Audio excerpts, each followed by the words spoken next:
तो इस चैनल की ये 810वीं वीडियो है और अभी तक की सारी वीडियोस में research, scripting, shooting, editing, thumbnails, post planning सभी इन्हीं हाथों ने करी। तभी अच्छी नहीं आती क्वालिटी, मैं जानता हूँ, लेकिन जब तुम्हारे कमेंट्स आते हैं तो मुझे थोड़ा जोश आ जाता है। और इन सब चीजों के बावजूद पर्सनल टाइम भी निकालना है। दूसरे चैनल का तो मैंने अभी गिना भी नहीं है काम, तो मैं फिर अपना टाइम मैनेज कैसे करता हूँ? और वीडियो सोचने से लेकर पब्लिशिंग के बीच में क्या होता है? अगर इतना ही टाइम मुझे बचाना है तो मैं किसी को हायर क्यों नहीं कर लेता? अगर मुझे जुगाड़ की जरूरत है तो वो कैसे करूं? और साइकोलॉजी के इस्तेमाल से टाइम मैनेज कैसे किया जाता है, जिससे आप एज एन सोलो क्रिएटर भी बहुत मल्टीपल काम कर सकते हो फोकस के साथ और ग्रो कर सकते हो।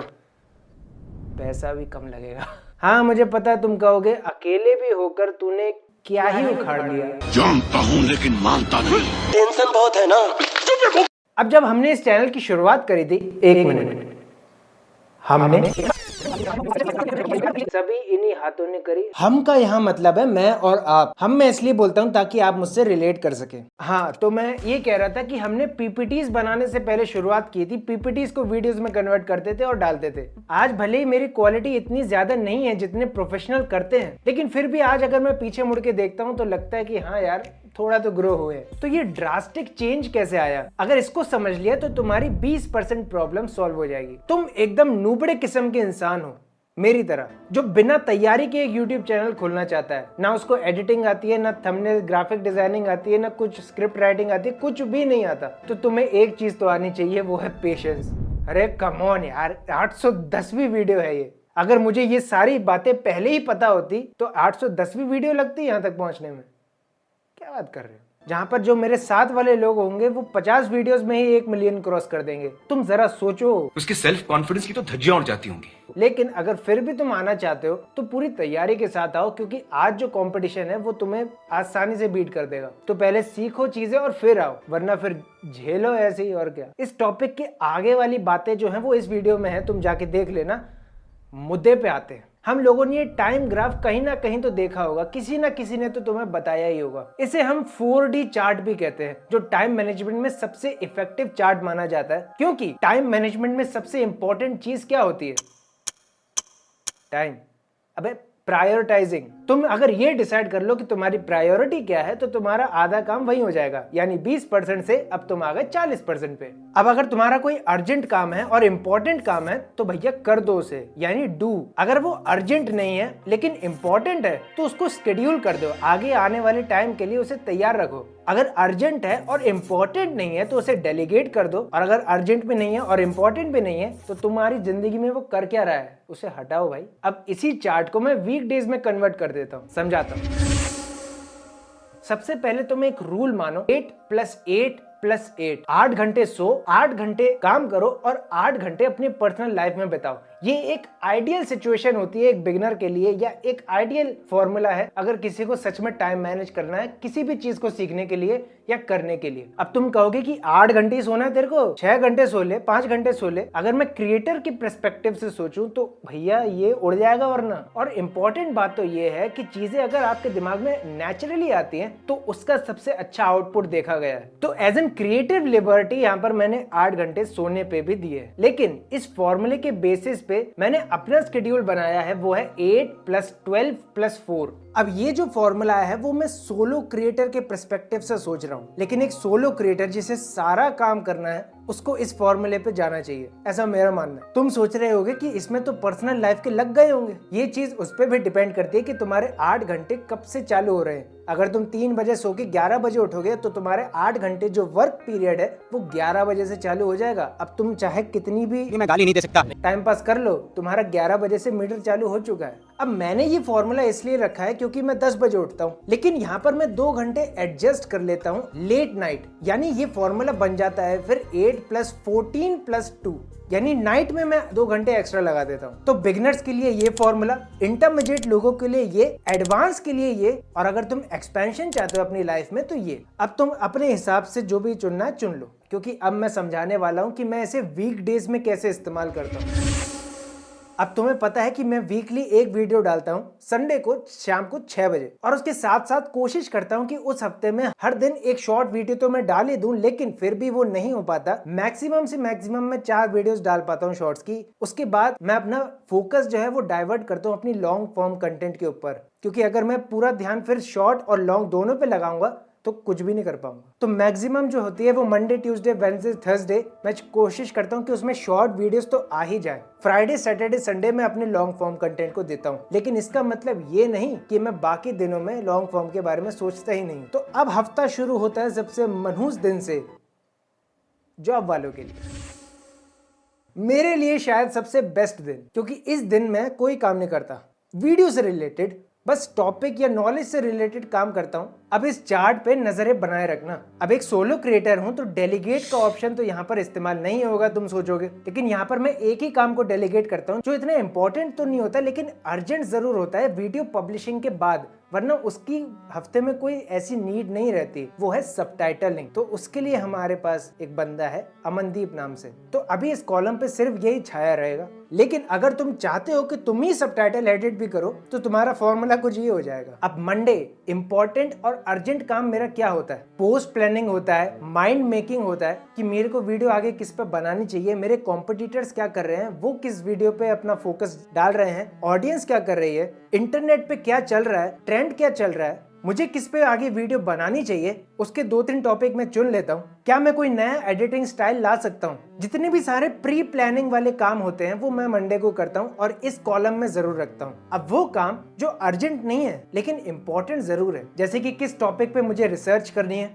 या थंबनेल क्या होना चाहिए, टाइटल क्या होना चाहिए, और एक माइंड मेकअप कर लेता हूँ कि यार चलो इस स्क्रिप्ट में ये भी डाल देना चाहिए। अब अर्जेंट और नॉन इम्पोर्टेंट का तो मैंने आपको बता ही दिया है, ऐसा कोई चीज है नहीं डेलीगेट करने के लिए। और चौथा ऑप्शन तो मैं मानता भी नहीं। अब आता है मंगलकारी मंगलवार। इस दिन सबसे अर्जेंट और इम्पोर्टेंट काम रहता है मुझे टॉपिक पे मोहर लगाना। किस टॉपिक पे मुझे वीडियो चाहिए उसकी रिसर्च मैं करता हूँ, उसमें क्या चीजें ऐड कर सकते हैं उसका एक पूरा ब्यौरा तैयार कर लेता हूँ। वो कुछ ऐसा दिखता है, मैं आपको स्क्रीनशॉट अभी दिखा रहा हूँ कि रिसर्च पेपर कैसे बनाया जाता है, क्या चीजें हम उसमें ढूंढते हैं। और अगर आपको रिसर्च के बारे में और ज्यादा डीप में जानना है तो हमने एक डेडिकेटेड वीडियो ऑलरेडी बना दिया है कि हम कैसे रिसर्च करते हैं, एआई के इस्तेमाल से भी और बिना एआई के इस्तेमाल से भी। वो आई बटन और आपको डिस्क्रिप्शन बॉक्स में मिल जाएगी। ये हमें करना है ट्यूसडे को, और इसके साथ साथ एक शॉर्ट वीडियो अपलोड करनी है। ये काम मैं मंडे को भी करता हूँ, बताना भूल गया। बेचारे भूल गए होंगे, टेंशन बहुत है ना। अब वो काम जो अर्जेंट नहीं है लेकिन इंपॉर्टेंट है कि थंबनेल का डिजाइन और थंबनेल में क्या एलिमेंट मुझे दिखाना है जिससे लोग उस पर क्लिक कर सकें। तो उस एलिमेंट के बारे में मैं थोड़ा सर्च करने लगता हूँ कि लोग कैसे थंबनेल बना रहे हैं। और अगर आपको और ज्यादा डिटेल में जानना है कि हम थंबनेल कैसे बनाते हैं स्टेप बाय स्टेप, तो उसकी भी वीडियो मैंने आई बटन और डिस्क्रिप्शन पे दे दी है। फिर आता है वेडनेसडे। ये कह सकते हैं कि यहाँ पर 50% पावर लगती है हमारी पूरी। अर्जेंट और इम्पोर्टेंट वर्क में एक शॉर्ट वीडियो तो आपको डालनी ही है। इसके अलावा हम अपनी स्क्रिप्ट तैयार करते हैं ऑन द बेसिस जो हमने रिसर्च किया है, और हम स्क्रिप्ट कैसे बनाते हैं, स्टोरी टेलिंग उसमें कैसे रखते हैं, उसकी भी वीडियो मैंने आई बटन और डिस्क्रिप्शन बॉक्स में रख दी है। क्योंकि ये वीडियो पूरा टाइम मैनेजमेंट के ऊपर है तो हम आज उसी पे फोकस कर रहे हैं। तो वो पूरा स्क्रिप्टिंग स्टोरी टेलिंग का पार्ट वो इस दिन आता है। और नॉन अर्जेंट और इम्पोर्टेंट में कुछ भी नहीं आता क्योंकि इस दिन से हमारे सारे काम इम्पोर्टेंट वाले चालू हो जाते हैं। और थर्सडे वो दिन होता है जो सबसे बिजिएस्ट डे होता है इस बिजी फंडा के चैनल पे। और इम्पोर्टेंट वर्क में आता है शूटिंग, और जो कि स्क्रिप्ट की जो आखिरी फाइनलाइज लाइन होती है या कंक्लूजन आपको देना होता है या उसके ऊपर कोई स्किट लगाना होता है, वो कैसे दिखना चाहिए, इसको और ज्यादा फन और नॉलेजेबल कैसे बना सकते हैं, वो सारी चीजें ऐड करने के बाद दोपहर 3 बजे हम जाते हैं शूटिंग करने। अब हमने जो लिखा है अब उसे हम बोलेंगे, और इसके साथ साथ एक शॉर्ट वीडियो भी अपलोड होती है तो वो भी बहुत जरूरी है। लगभग 2 घंटे हमें लगते हैं वीडियो रिकॉर्ड करने में, 5 बजे तक हो जाती है। वेडनेसडे को हम 2 वीडियोस रिकॉर्ड कर लेते हैं शॉर्ट वीडियोस की, ताकि हमें थर्सडे को ज्यादा लोड ना लेना पड़े। और थर्सडे को शॉर्ट वीडियो अपलोड करने के बाद हमारा काम चालू होता है अपने न्यूज लेटर को बनाना, जहां पर हम न्यूज लेटर बनाते हैं, उसको स्केड्यूल करते हैं, यानी नॉन अर्जेंट और इम्पोर्टेंट वर्क में न्यूज लेटर का पब्लिशिंग टाइम आ जाता है जो कि फ्राइडे को सुबह लॉन्च होने वाला है। और उसके बाद हमारा दिन ये खत्म हो जाता है। अब आता है फ्राइडे। फ्राइडे को सबसे इंपॉर्टेंट काम रहता है वीडियो को ट्रिम करना कट करना, जो इंपॉर्टेंट पार्ट्स हैं उनको एक दूसरे के साथ जोड़ना, उसमें लगभग हमारा टाइम जाता है 5.5 घंटे। ये मैंने मैक्सिमम कैटेगरी में डाला है। बहुत वीडियोस के लिए हम 3 घंटे 3.5 घंटे में भी अब इसे कर सकते हैं। तो सबसे इंपॉर्टेंट काम फ्राइडे को यही रहता है कि वीडियोस में हम जो सही चीजें हैं उसको जोड़े आपस में। हो सकता है कि इस दिन हम एक शॉर्ट अपलोड करना चाहें, लेकिन अगर कर ना पाए तो हम इसे शेड्यूल करके रखते हैं। और ये जो जितना भी सारा काम होता है वो 5 बजे से पहले हो जाता है शाम को। और उसके बाद थोड़ा सा अपने लिए पर्सनल टाइम निकाल के हम अपनी एडिटिंग की शुरुआत करते हैं। अगर ग्रीन स्क्रीन पर रिकॉर्ड हो रहा है तो ग्रीन स्क्रीन को हटाएंगे, अगर बैकग्राउंड कौन सा पीछे लाना है उस बैकग्राउंड को लाएंगे, और आपने इस वीडियो के जो पहले 30 सेकंड दिए अपने आप को, वो सारी एडिटिंग होती है फ्राइडे को। और ये हमारे सबसे इंपॉर्टेंट और अर्जेंट वर्क्स में आ जाती है। देखो, सैटरडे में जाने से पहले आपको एक बात जाननी बहुत जरूरी है कि अगर आप बैचेस में चीजें करेंगे तो आपको ज्यादा आसानी होगी, क्योंकि आप भी जानते हो, मैं भी जानता हूँ कि कोई 5.5 घंटे या 3.5 घंटे एक साथ नहीं बैठ सकता। मैं बीच में कभी कभी 20 मिनट गैप भी ले लेता हूँ, 30 मिनट भी ले लेता हूँ। फिर आता है सैटरडे, इम्तिहान की घड़ी। क्योंकि ये दिन होता है मेरे स्पोर्ट्स का भी, उनके कॉर्पोरेट मैचेस होते हैं और उसके लिए मुझे जाना पड़ता है। तो वहाँ पर मेरा स्लीप टाइम कटता है और वो स्लीप टाइम ही मैं इस्तेमाल करता हूँ अपने खेल में। और वहाँ से जब आता हूँ तो करेक्ट 12 बजे दोपहर से वीडियो एडिटिंग का काम पूरा चालू हो जाता है। और ये काम तभी रुकता है जब पूरा वीडियो एडिट हो जाता है। अब इसके बीच बीच में मैं 30 मिनट या 20 मिनट की गैप ले लेता हूँ, तो मुझे इसमें पूरे रात के 10 बज जाते हैं और वो पूरा एडिट हो जाता है रात के 10:30 तक कंप्लीट। उसमें एक ही चीज बाकी रह जाती है, वो होता है संडे। अब संडे की शुरुआत जो होती है वो एकदम नॉर्मल होती है जैसे बाकी दिन होते हैं। संडे को मोस्ट इंपॉर्टेंट काम होता है और अर्जेंट काम होता है बैकग्राउंड म्यूजिक को लगाना और साउंड इफेक्ट्स को बनाना और वीडियो को साउंड इफेक्ट्स के साथ जोड़ना। ये हम काम करते हैं सुबह 10 बजे से लेकर 12 बजे के बीच में। एक बार ये काम पूरा होता है, हम इसे एक्सपोर्ट करते हैं वीडियो को और पब्लिशिंग पे लगा देते हैं यूट्यूब पे। पब्लिशिंग के बाद हमारा सबसे अर्जेंट और इम्पोर्टेंट काम आता है थंबनेल्स को बनाना, जो हमने ट्यूसडे को ही डिसाइड कर लिया था कि हमें क्या बनाना है, कौन सा एलिमेंट रखना है, वो सारी चीजें। उसमें भी तकरीबन 2.5 घंटे 3.5 घंटे लग जाते हैं, क्योंकि कभी कभी ऐसा होता है कि हम ट्यूसडे को डिसाइड नहीं कर पाते कि हमें ये थंबनेल बनाना है कि नहीं।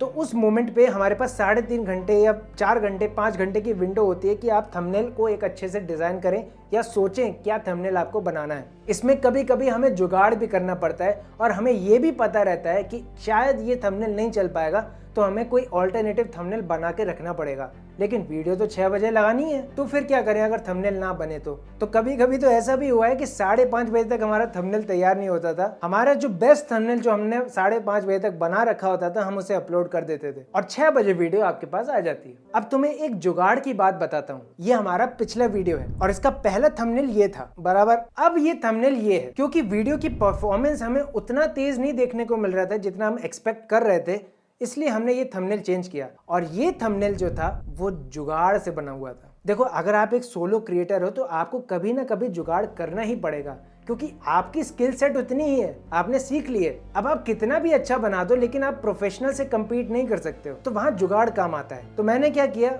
YouTube पे थंबनेल्स निकालना शुरू किया कि कौन सा थंबनेल मैं बना सकता हूँ जो इस वीडियो से कनेक्ट कर सके। वहां पर मुझे अली अब्दाल की ये वाली वीडियो मिल गई।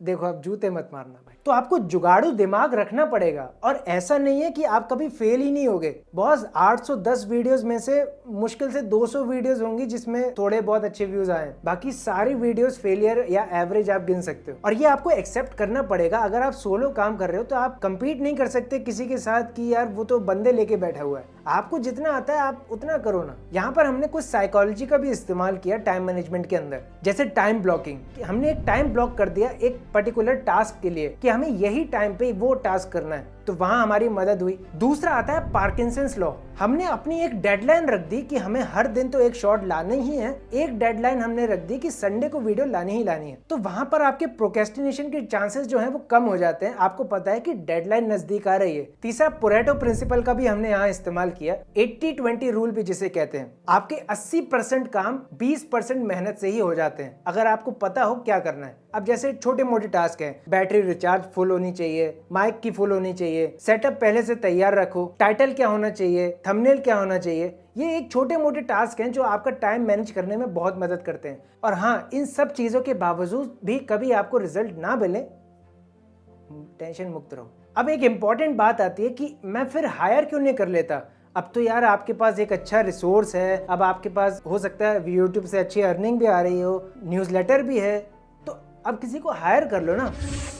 देखो यार, ऐसे तो 2 रीजंस हैं। पहला ये है कि अब जो हमारी जो क्वालिटी हो चुकी है, मैं ब्रैग नहीं कर रहा हूँ यहाँ पर, लेकिन आज उस क्वालिटी में बहुत चार्जेस लिए जा रहे हैं, तो मैं फ्री में क्यों ना कर लूँ। हाँ, मेरा टाइम ज़रूर बचेगा, लेकिन आज मैं क्वालिटी पे कॉम्प्रोमाइज़ नहीं कर सकता। और दूसरी बात, पैसा भी कम है क्योंकि रिस्पॉन्सिबिलिटीज़ ज़्यादा हैं। तो अगर मुझे आज वाली क्वालिटी नहीं मिलती किसी से और पैसे देने के बावजूद वो क्वालिटी नहीं आ रही है, तो मैं क्यों कर रहा हूँ। अगर आप भी 1 मैन आर्मी हो तो लेफ्ट वाली वीडियो देखो, उसमें तुम्हारे काम की चीज़ है, स्टोरी टेलिंग हम कैसे करते हैं। और राइट वाली वीडियो खुद जाके देख लेना, मैं नहीं बता पाऊंगा। मैं मिलता हूँ आपको अगली वीडियो में, तब तक के लिए बी बिजी।